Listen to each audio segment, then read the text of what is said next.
just local shows. Like I built a name for myself around Memphis where like I would go around in like different venues and people would, know me or recognize me or something like that. Just like people that worked at the venues or other bands, but never anything that was like on a, like these people are in this band. Awesome. Well, I'm Adam, and this is about you and your journey in music, and we'll talk about everything coming up with Sleep Theory. I love the songs you guys have put out thus far, man, and they're really good. Really good. I really appreciate it. It's awesome. And I love the reimagined versions that you've done as well, like the piano version on the one song, and then on Numb, it's like there's like some acoustic elements that come in there. Yeah. Like it's like pop-ish, but like beat, kind of yeah. I don't know how to explain it. Or no, Numb. Actually, a lot of people we've gotten a lot of people that said that they enjoy the Numb reimagined more than the actual song itself. Interesting. I mean, I've like both versions, but you're somebody that can actually sing, so I think that helps quite a bit when it comes to those acoustic-y like piano songs, where like I love your voice on like the heavier stuff, but it cuts through on these like reimagined, like, less intense versions of songs too. Yeah, I appreciate that, dude. Seriously. It's really, really good. Well, first off, where were you born and raised? I was born in Michigan. It was Ann Arbor, Michigan, and I was raised in Horn Lake, Mississippi. Oh wow! When did you move to Mississippi? I was like 2. Okay. Yeah. You didn't spend much time in Ann Arbor. Yeah, no, but still, people tell me I have like an accent, like I'm from Michigan. I'm like, I don't hear it, but that's interesting, especially since you probably didn't speak much up until you moved. Yeah, right. So I've had people from Michigan, like I've been in elevators with people be like, I know you from somewhere. I'm like, no, I don't. They're like, where are you born? I was like, Michigan. They're like, that's where it is. I'm like, dude, I was a baby. Like, I don't know you. Like, no, I know you. I'm like, okay, all right. So you moved to Mississippi. What was it like growing up there? Oh man, it was great. Yeah, like it was really quiet. It was really cool about where we are. So obviously Sleep Theory says we're from Memphis, but like a lot of us live in Mississippi. Okay. Like Paolo, he lives in Memphis, I guess you could say. It's like, so Memphis, like if you think of like the circle of Memphis, then like how like you have like the outer cities that like surround like a main city. So Paolo lives in like an outer city of Memphis, which is pretty much Memphis. While me, Ben, and Daniel, we live in Mississippi, which is 5 minutes from Memphis. So we call it Mississippi. So you're like you're totally in a different state then? Is that you're that close? Yeah. We're like, so we have a road that's called State Line Road. So it's like literally, so whenever I'm coming to Memphis, I go across State Line, because that's the state line. Like, we're 5 minutes from Mississippi, and then we're like 30 minutes away from Arkansas. We're the mid-south. I was gonna say, because I moved to Nashville about 2 years ago from San Diego. When we were driving, you're in West Memphis, Arkansas, for like a bit, and then you go over the bridge, and then you're in Tennessee, but you're in West Memphis, Tennessee, and then it changes. So it's crazy how, just because I'm from California and the state is so massive, and then like you have to drive hours to get into other states. Living here in like the South is so much different because you can get through states so fast. From Nashville, you're 3 hours away from Kentucky. Like you're just like right there.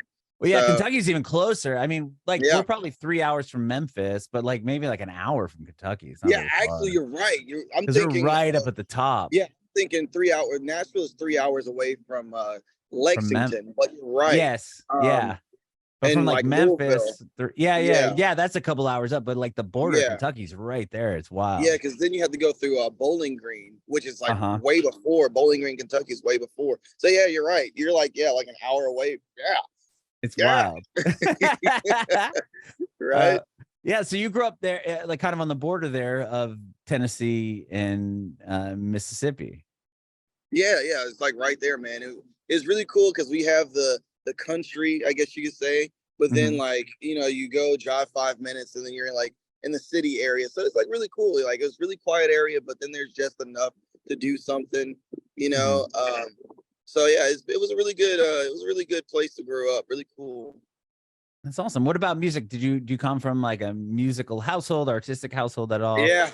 Yeah. So my Okay. dad is the person that actually got me into music. He didn't know that like whenever he was, let me see, I'm 29 now. So he was around like 25 when he did this little music video with my mom. And it was like this 80s thing. And then like it was VHS. And I thought it was the coolest thing because, you know, like my dad wrote this song for my mom and they did this music video. And I never told him, but I did tell him recently, but that was what actually got me to want to do music.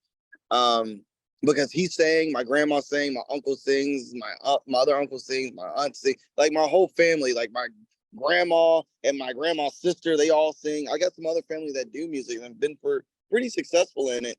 Not like crazy successful, but they've done like pretty cool stuff.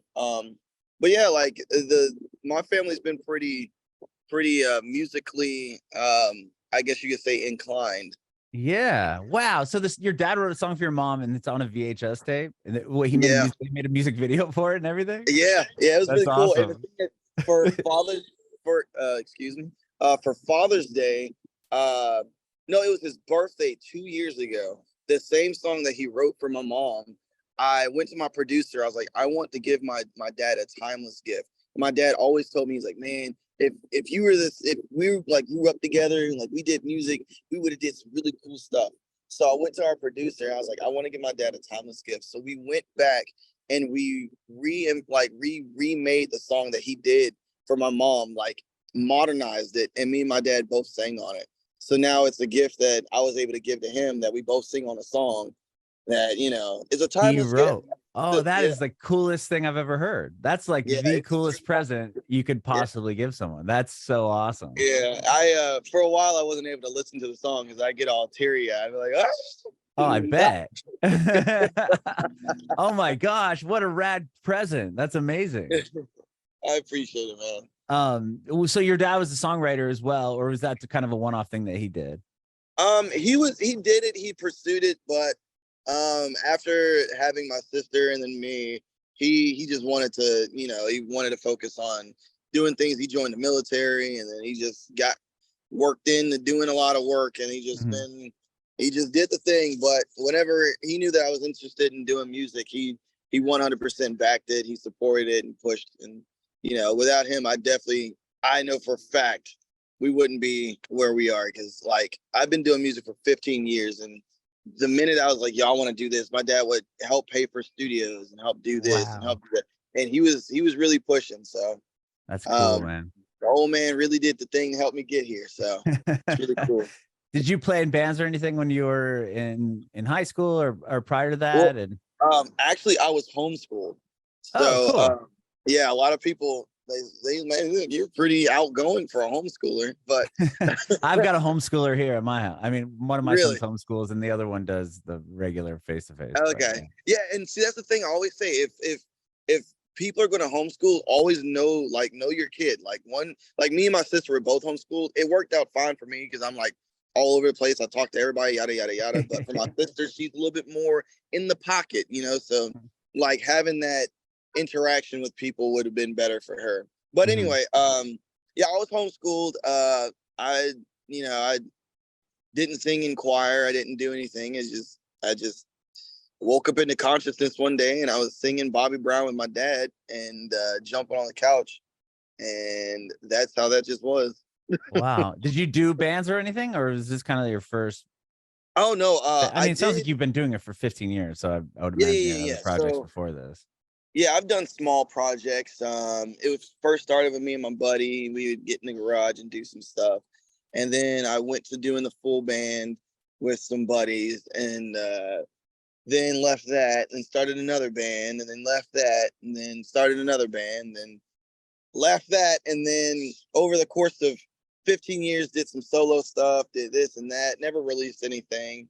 But then we got to working on Sleep Theory about like 3 years ago, and it's been a pretty cool thing, man. But yeah, music has been I've been pushing for it for 15 years in one shape, Wow. form, or another. Wow. So with those other bands and everything, were you just doing local stuff, local shows and Yeah, just local shows. Like I built a name for myself around Memphis where like I would go around to like different venues and people would, know me or recognize me or something like that. Just like people that worked at the venues or other bands, but never anything that was like on a like these people are in this band. Like this is, like I was in a pretty well known Memphis band, but it was never for good reasons. Those guys okay. are just they were a handful, and I was not I was not trying to be a handful with them. Gotcha. So this band, you started what? I think I read 2019-ish. Is that when Yeah, about okay. 2019, 2020, yeah. Okay. The And end of did you know the other 2019. guys in the band beforehand? It was a studio project for about a year and a half, and then I met Paolo at a birthday party. He was singing "My Heart" by Paramore, and I was Oh like, wow. dude, I was like, boy, I need you to come to the studio with me and like do some crazy, do some writing and whatnot. He was like, no, I'll just do photography for free and this and that. I was like, Paolo, you're way too talented to like just throw your talent away. Like I peer pressured this guy. He's like, all right, fine, I'll be in the band. He's like, I know how to play drums. I was like, well, I don't need you to play drums. Like, I need you to pay. He's like, what do you need me to do? Play guitar? I was like, no, I need you to play bass. He's like, I don't play bass. I was like, you'll be fine. You'll be fine. You'll pick it up. Yeah, I was like, you'll be good. You'll be good. And after like a month, he picked it up, and he was like, yeah, I'm good to go. The reason I didn't want him on drums is because Paolo has such a vibrant like personality about himself. Like you don't want to put talent like that. Like first off, there's nothing wrong with being a drummer, but when you have like talents like being a good front man and like being able to sing, being able to like work the crowd, like you don't want that just to be on the drum set because Paolo does a lot of vocals now, like on a lot of these tracks, So imagine Paolo not singing on Numb, because he's behind the drum. Imagine him not singing on Gone or Stand because like there's just so much talent that he has. This dude plays guitar, he plays drums, he plays bass now, he plays piano, he sings, is a videographer, photographer, like a well-known one around Memphis at that. Like he's just Damn. Yeah, he's a threat. Wow. So did you have this project kind of start as your own like solo thing that you're doing in the studio and you built a band around it or no? So the band that I was in that I ended up leaving, they were going to be a part of this project. But as I said, I just it didn't work out. I just parted ways with them. And then we were working, me and our producer, David Cowell, we were in the studio and we were just like, man, let's just cook up ideas and just like do this thing and we'll just keep bouncing off of each other. So we did that for probably about like a year and a half. And then we found Paolo. Then Paolo came in and he started doing some writing with us. And then over time, Ben and Daniel became a part of the process. And so it's been a studio project where we're sitting there and we would literally just like dissect things. Like we would just sit there and be like, oh, like what does this sound? How do we do this? So the writing process has been really cool. A lot of people think that, bands, they get in a room and they all like play guitars and jam out for hours until they figure out something cool. Like some people do. And that was how it works. But now in today's society, you have technology. You sit there and you record something and you're like, I'll sit with this for like a month or 2 weeks and then we'll come back to it and see how we feel about it, So it's been a really fun process writing and having Ben, Paolo, Daniel, they all add so much to it, and it's really cool. That's awesome. So you said you guys started kind of the end of 2019. So then the pandemic happens, and do you have the band? Like, are you guys all writing or working together at this point, or did that come later down the line? It was a little bit later down the line. Yeah. Okay. So you just had some stuff with Sleeps there. You had like your ideas and didn't really have everybody together quite yet. Yeah. Gotcha. And then you put a song up on what, like TikTok is kind of what put you on the map. Is that fair to say? It was another way. So we had actually released that song before. It was like in 2022, we had released the song back in like May.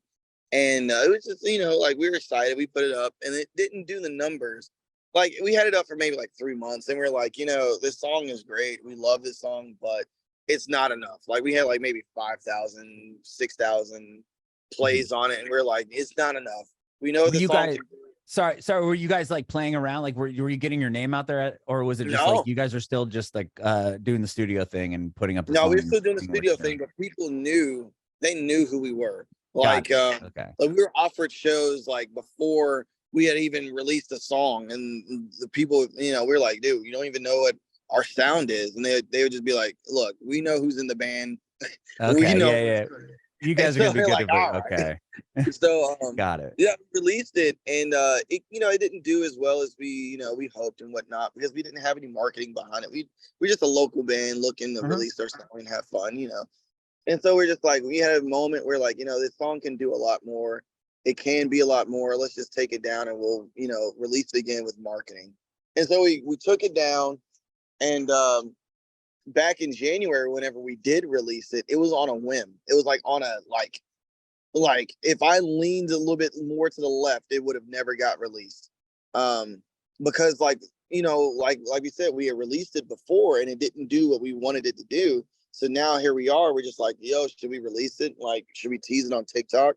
Like, oh, well, you know, last year it didn't do as good as we hoped, and you know, all these negatives. Like, we're just like, dude, you know, whatever. And so I posted it and woke up the next day and it was going berserk on my personal page. And I was like, Paolo, like everybody, I was like, repost this, and they reposted it on their page.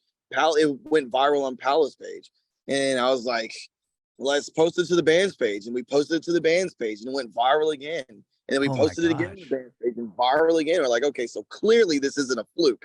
Like, clearly something good is happening here.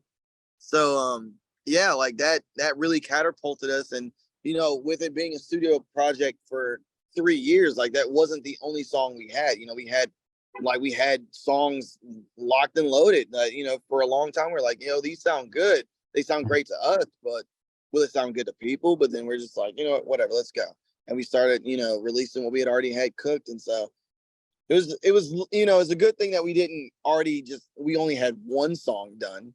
You know. Yeah, at least it wasn't like, okay, we have this viral thing and then now what? We got to like hurry up and try to write a song, or try to follow this wave. Or at the time that we released Another Way, we had maybe like 8 other songs ready to go. Oh, really? Wow. Yeah, maybe 8, maybe 10. I don't know. I lost count. from that, is that how you guys got linked up with Epitaph? I mean, to sign with Epitaph, that's massive. Yeah. Epitaph, they hit us, and man, it was like we're a band of like vibes. And so like the vibe with Epitaph when we were doing the Zoom calls, it was just great. And I remember one of the people on the phone call after we were hanging up, they're like, you guys are gonna sign with Epitaph. And we're like, I got off the phone. I was like, how does she know?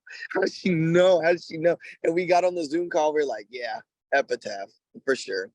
And that's awesome. Yeah, like, man, it's been great. It's Epitaph has been a record label that like it housed like so many bands that I was into personally. And same thing with Paolo. Like the band that got me like interested and like threw me deep into the genre was actually Escape the Fate. Oh, really? So the first song I heard by Escape the Fate was Not Good Enough for the Truth and Cliche. And the first song that Paolo heard was Situations. And it just comes full circles. Like we're really big into like Sleeping with Sirens. We're really big into, you know, Seosin. We're big into like all these bands that Epitaph has. And so it just made so much sense for it to be like full circle that's the label that we would want to sign with. So it's really cool having that offer and being able to be on their roster. Yeah. Wow. I know they're like one of the greatest labels there are, in my opinion. I mean, that's great. Amazing. And then Numb was that the first one you put out with Epitaph? Kind of. Yes, actually. Yeah. Okay.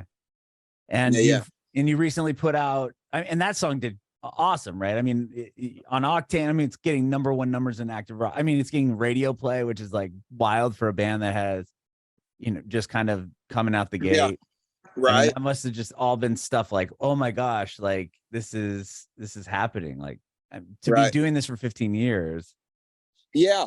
And like and the thing, a lot of people, we've gotten so many comments, oh, like, oh, this is an industry plan. Oh, this and that, And I mean, like, it's just I can't help it that, it went viral on TikTok. Yeah, It's not my exactly. fault, but I think people, and I mean, obviously that's just how the mind works. People see, they'll see us as like this. I still consider us like a local band, but I know that, a lot of people are like, you're not a local band anymore. But I still have that, like, I still feel like I have like how can I say it? I don't know. But, like a lot of bands work years and years and years to like get to get things that we may have gotten within, just a few months. And that's incredibly humbling. But people will be mad at us and be like, oh, like, who are these guys? Like, they did this and they did that. But they don't understand they only see what's in front of them instead of seeing that, like, oh, they don't know the story of how, I've worked 15 years to do this. They don't know how long Paolo's been working, to do, like, everybody in the band individually has been doing music for years and like pushing for years. And so, I mean, like, you don't get success, like, they feel as if like, oh, we just started and we're just there, it's just like, but there's more behind the scenes that people don't realize. But, it's really cool. It's extremely humbling, being able to get those radio plays and being able to be on Octane and being able to do this and that. A lot of bands, like we said, they do this for years, but I think sometimes it can be just as challenging having it like in a snap, because now you're just like, how do I like keep the momentum? Like these bands that have been doing it for years, they know how to keep the momentum because they've been doing it, they've been working, they've been, they know the ins and outs. But for a local nobody band, they get the spotlight, and then like you're here, you got labels looking at you. Octane wants to do this. Like you're trying to figure out how to breathe. Like, what do I do? Yeah. I know. So I was gonna say, it must be overwhelming. Not that you guys didn't work hard, obviously. I mean, you've been doing it for 15 years, and then this, the people that are all together now just happen to do something that resonated more so with people than anything that you guys had worked on prior. And then so you put out Goner Staying is the latest song. Are you doing something as far as like an EP? Are you gonna put something out with like, do you have a plan for that, or are you putting out more singles? The EP release is actually September 29th. Yeah, 29th. Steve's gonna kill me awesome. for that date. It's September 29th. Yeah, the whole Paper Hearts EP comes out. 6 songs that are on the EP, and one of those songs is actually the second song that was actually written in the project. So Enough, which is on Paper Hearts, is the second song that we wrote as Sleep Theory. Wow. So yeah, like that's a oldie. To me, it's an oldie because like we did it back in 2020. So like that's a old one for me, but for everybody else, it's like, oh yeah, this is new. Like, yeah, I've been hearing this song for 3 years. Yeah. Well, that's amazing. And you have some dates coming up also, or you're doing some shows.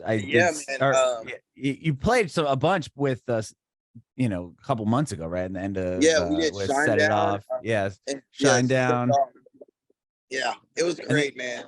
Being able to be on the road with Shine Down was, really great. It was really, really humbling once again, being able to be out there on the road with those guys. I've been doing it for so long and have such a great stage presence, but like a great following, and like they're just great guys. Like truthfully, honestly, they treated us great. They respected us, we respected them, and they just made sure to give us like what we needed. They were really patient with us, and it was a great first tour for us to be on. Yeah, and that's awesome. And yeah, you got a bunch of big stuff coming up too. I mean, I think your CD release is gonna, I think the day the album comes out, you're doing Hard Rock in Vegas, right? Or pretty close around that time. Close, yeah. The EP comes out a day after Vegas, actually. So Vegas is the 28th, And yeah, then it comes out the 29th. But yeah, we have I Prevail on the 21st, and then we do Louder Than Life on the 24th. That's huge. Yeah, it's just you're so close to Nashville, man. You should come by. I know. Yeah, my buddy's band is playing it too. So what date? Do you know what date you guys are? What day you play? We play the 24th. I'm not sure the time. Okay. But, yeah, my yeah, birthday's so the 23rd, and I should just come up. Yeah, you should. Yeah, you should. Yeah, for sure. But I appreciate your time, dude. It's funny you say that you guys are a local band, but I don't think so. And then in a year from now, when we're having another conversation like this, I think you guys are going to be just I massive appreciate at that it, point. I hear your songs. I was shocked that this is kind of the first stuff you've put out thus far, as far as this band goes. Yeah, man, I appreciate it, dude. It's I like to, I don't know, I like to keep that mindset of still looking at myself as being like a fan. That's why I still say, oh, we're a local band and whatnot. But it's a blessing in what we were talking about earlier is just like people have worked years and years and years to get to like these places and things of that sort, and by the time they get there, they may be tired, or they might not be as bright-eyed about things, and they might not be as like I think it's really cool that maybe we didn't have to work years to and it just happened on virally over TikTok. But with that, I'm seeing the good in it, because I still look at myself as being that person that was in the crowd, because 9 months ago I was that person in the crowd. So the way that I would want to be treated as a fan, or the way that I would want my favorite musician or a musician to engage with me, we still have that feeling that we were just that person. So we engage with people, it's just really cool. It's really fun that we have, we're not just like, oh man, this is like our 18th, 20th tour and I'm tired, it's yeah. fun. It really is still fun for us, and that's how we want to keep it, man. I love it, dude. Well, I appreciate your time. I'll let you get back to your tattoo. I have one more quick question for you before I let you go, though. I want to know if you have any advice for aspiring artists. Exactly that. Exactly what I was just saying, man. Like, no matter where you, like, if I feel like a lot of people have this what's the word I'm looking for? Persona. Whenever they're musicians, like, don't try to have a persona and be cool or like be mysterious or thing like that. Like, connect with your people, like, remember whenever you were first a fan, remember how you like viewed the person on stage, and remember the feeling that you used to get whenever you would like reach out and your favorite musician would give you a high five or something like that. Like, take that and like run with that, because people connect more whenever you're being genuine than it is like trying to be a mystery and them trying to figure you out. Like, don't try to be figured out, just let them know you. That's what I would say.